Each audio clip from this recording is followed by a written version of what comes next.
Selamat malam Tribuners, jumpa lagi bersama dengan saya Kusnul Asyaifah dalam tayangan Lampung Terkini. Kami akan menyajikan informasi menarik dan juga terupdate seputar wilayah Provinsi Lampung. Dan inilah berita Lampung Terkini selengkapnya. Tribuners, berita pertama ini datang dari mobil Kasat Intel Lampung Tengah yang menyeruduk warung makan. 3 orang mengalami luka-luka. Mobil milik Kasat Intel Lampung Tengah AKP Dedi Kurniawan menyeruduk warung makan yang ada di Jalan Lintas Sumatera, Desa Haji Mena, Kecamatan Natar, Lampung Selatan. Mobil berjenis Mitsubishi Pajero berplat polisi BE1737I berwarna hitam itu tak hanya menghantam warung, melainkan beserta pengunjung yang ada di dalamnya pada Sabtu 11 November 2023 lalu. Imbas dari kecelakaan tersebut, 2 orang mengalami luka di bagian kepala dan 1 orang lainnya mengalami patah tulang serta retak di bagian pinggul. Menurut informasi yang dihimpun, ketiga korban bernama Angga Zulkifli 23 tahun pedagang nasi goreng dan 2 orang lainnya pengunjung yang sedang makan nasi goreng, Fadol Kurnia 30 tahun dan Marioto. Setelah kejadian ini, korban dibantu oleh warga dilanjutkan ke Rumah Sakit Bayangkara Polda Lampung untuk mendapatkan perawatan intensif. Pasca kejadian, pihak keluarga korban merasa kecewa dengan pengendara Pajero yang telah menyebabkan korban mengalami patah tulang serta retak di bagian pinggul. Korban pun memohon kepada Kapolda Lampung serta Kapolri meminta menegakkan keadilan terkait kasus laka yang dialaminya. Korban kecelakaan hanya mengandalkan asuransi Jasara Harja yang hampir habis. Saat ini korban hanya bisa berbaring di tempat tidur mengandalkan asuransi hanya 1 kali untuk pengobatan pasca kejadian yang didapatkan dari klaim asuransi Jasara Harja.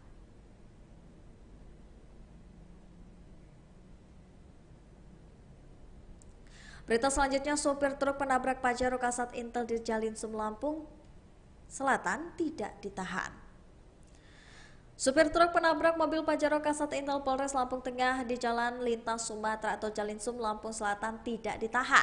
Kasat Lantas Polres Lampung Selatan AKP Rangga Manggala Agung Sri Marjo mengatakan supir truk tersebut hanya dikenakan wajib lapor saja. Supir truk penabrak Pajero Kasat Intel Polres Lampung Tengah itu sempat diamankan di unit Laka Polres Lampung Tengah. Dari Kanit Laka Lantas Lampung Selatan, Ibtu Nixon Wilson membenarkan bahwasanya jika supir truk tersebut masih wajib lapor. Wariki menyebutkan pihaknya belum menetapkan tersangka terhadap supir truk tersebut. Dan lebih lanjut, Wariki menjelaskan keadaan kecelakaan yang melibatkan mobil Pajero Kasat Intel Lampung Tengah AKP Dedi Kurniawan itu sudah naik penyidikan. Terpisah, Kabid Humas Polda Lampung Kombes Pol Umi Fadila Astuti meminta waktu terkait penetapan tersangka supir truk penabrak mobil Kasat Intel Lampung Tengah. Diketahui 1 kendaraan minibus Mitsubishi Pajero BE1737I berwarna hitam itu mengalami kecelakaan dan menabrak sebuah warung makan yang berada di Jalinsum. Tepatnya di depan gedung baca ringan berdekatan dengan SD Negeri 1 Haji Mena, Desa Haji Mena, Kecamatan Natar, Lampung Selatan. Belakangan diketahui bahwasanya kendaraan minibus Mitsubishi Pajero BE1737I berwarna hitam tersebut mengalami kecelakaan dan menabrak warung makan itu adalah milik Kasat Intel Lampung Tengah, yakni AKP Dedi Kurniawan. Menurut informasi, setelah kejadian itu ada 2 korban. Dan 2 korban langsung dibantu oleh warga dan dilarikan ke Rumah Sakit Bayangkara Polda Lampung untuk mendapatkan perawatan intensif. Berita selanjutnya, ada razia narkoba di tempat hiburan malam di Bandar Lampung tidak membuahkan hasil. Jajaran Dikret Reserse Narkoba Polda Lampung bersama dengan instansi terkait dengan merazia tempat hiburan malam di Bandar Lampung pada Sabtu 25 November 2023 malam. Petugas gabungan Polda Lampung yang melakukan razia narkoba tempat hiburan malam di Bandar Lampung itu gigit jari karena tidak memperoleh hasil apapun. Direktur Ditres Narkoba Polda Lampung Kombes Pol Erlin Tangjaya mengatakan pihaknya menggelar razia menjelang pemilihan umum itu dan juga Natal pada tahun baru. Petugas yang dikerahkan merazia tempat hiburan yakni berjumlah 74 orang. Petugas dari Direktorat Reserse Polda Lampung sebanyak 61 personel.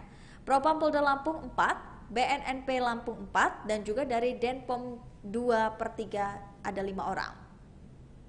Petugas melakukan razia sambilan, yakni ada kafe dan juga terdapat 52 orang yang dirazia dinyatakan negatif. Petugas merazia di beberapa daerah yang menjadi sasaran, yakni Kecamatan Kedamaian, Kecamatan Teluk Betung Selatan, dan Bumi Waras. Dari tim gabungan membagi menjadi 2 tim dalam razia tersebut dengan sasaran yang telah ditentukan. Petugas dalam razia terus melakukan pemeriksaan identitas dan juga badan. Pengunjung tempat hiburan malam juga dilakukan pemeriksaan bawaan. Petugas juga melakukan pemeriksaan terhadap perizinan peredaran minuman keras di dalam tempat hiburan malam tersebut. Terdapat pengunjung yang dicurigai mengkonsumsi narkoba dan tim melakukan tes urin. Selanjutnya, Kombes Pol Erin mengatakan bahwa masyarakat waspada terhadap narkoba. Pihaknya meminta agar masyarakat bersama-sama perangi narkoba. Dan Polda Lampung akan terus melakukan langkah-langkah untuk memberantas peredaran narkoba yang ada di Lampung.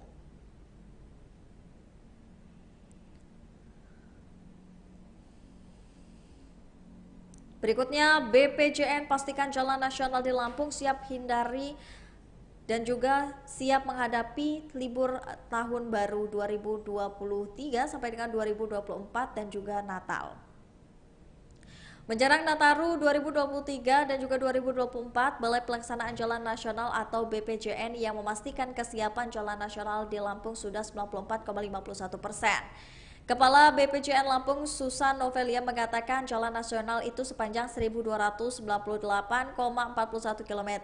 Secara fungsional sudah siap beroperasi untuk menghadapi arus lalu lintas Nataru. Pihaknya juga sudah menyiapkan 11 posko siaga taruna dan siaga tanggap darurat bencana perkirakan akan aktif pada tanggal 19 Desember 2023 hingga minggu pertama Januari 2024. Posko-posko tersebut nantinya akan ditempatkan pada area ruas jalan yang rawan macet dan rawan bencana di jalan lintas timur, lintas tengah, dan juga lintas barat.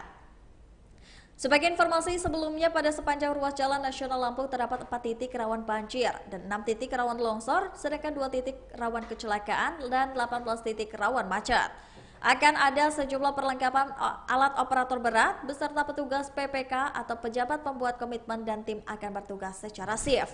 Dan kemudian untuk memberikan laporan secara langsung kondisi terkini arus lalu lintas, Bina Marga menyiapkan tim khusus bagian komunikasi publik. Terkait jenis kerusakan jalan jenis potholes, pihaknya telah mengamankan petugas PPK untuk siap siaga terhadap penanganan lubang-lubang baru yang timbul.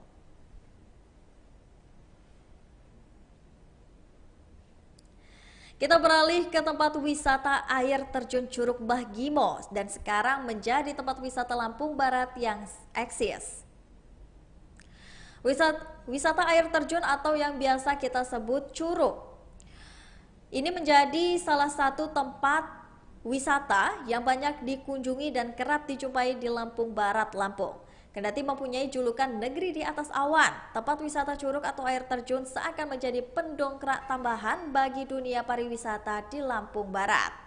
Sejumlah air terjun eksotis yang menyajikan keindahan dan juga keasrian alam Lampung Barat tersebar di 15 kecamatan yang ada di kabupaten setempat.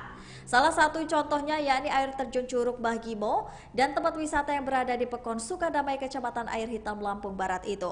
Perhatiin Pekon Sukadamai, Henry mengatakan, Curug Mbah Gimo ini merupakan salah satu potensi wisata yang hingga saat ini belum dikelola. Berdasarkan dari pantauan Tribun Lampung, di lokasi wisata itu ada Curug Mbah Gimo. Memang itu merupakan air terjun yang sangat indah dan memiliki daya tarik tersendiri. Sebelum sampai ke lokasi, masyarakat atau wisatawan yang berkunjung ke curug ini akan disajikan oleh hamparan kebun kopi yang luas. Berita selanjutnya yaitu UKM PBS Unila menjaring mahasiswa terbaik melalui IKMC Lomba Pengadilan Semu Bertaraf Nasional. Unit Kegiatan Mahasiswa Fakultas Pusat Studi Bantuan Hukum atau UKMF PSBH Universitas Lampung Unila menggelar Internal Remote Court Competition IM 2023 Piala Prof Sunarto. PSBH ini menggelar lomba peradilan semua secara internal ini dengan harapan untuk menjaring mahasiswa terbaik. Ia mengatakan UKMF PSBH Unila ini menggelar perlombaan peradilan semu yang mana diikuti oleh 12 tim atau 250 peserta. Aziz selaku Al-Qadri menuturkan peserta tersebut merupakan anggota muda PSBH. Kompetisi peradilan semu ini dijelaskan oleh Aziz diadakan sebagai penunjang dari keikutsertaan lomba tingkat nasional ataupun internasional. Ia mengatakan pihaknya pada tahun 2023 ini akan mendapatkan juara Piala Mahkamah Agung kategori moderator terbaik pada 2023 pada bulan Juli. PSBH Unila juga pada Juni 2023 mengikuti perlombaan peradilan semua dengan penyelenggaraan Hotma Sitompul akhirnya meraih juara kedua. Hal ini dalam rangka mencari bibit untuk meneruskan perjuangan dengan prestasi yang ada saat ini. Ia mengatakan perhelatan ini akan dimulai sejak Sabtu 25 November 2023 dan dari angkatan persidangan hingga closing pada 2 Desember 2023. Baiklah Tribuners, itulah tadi berita Lampung terkini bersama dengan saya Kusnul Asyaifah. Jangan lupa untuk terus saksikan video selengkapnya di YouTube Tribun Lampung News Video, Facebook Tribun Lampung, Instagram Tribun Lampung, dan juga TikTok Tribun Lampung untuk bisa mendapatkan informasi terupdate lainnya. Selamat malam dan sampai jumpa.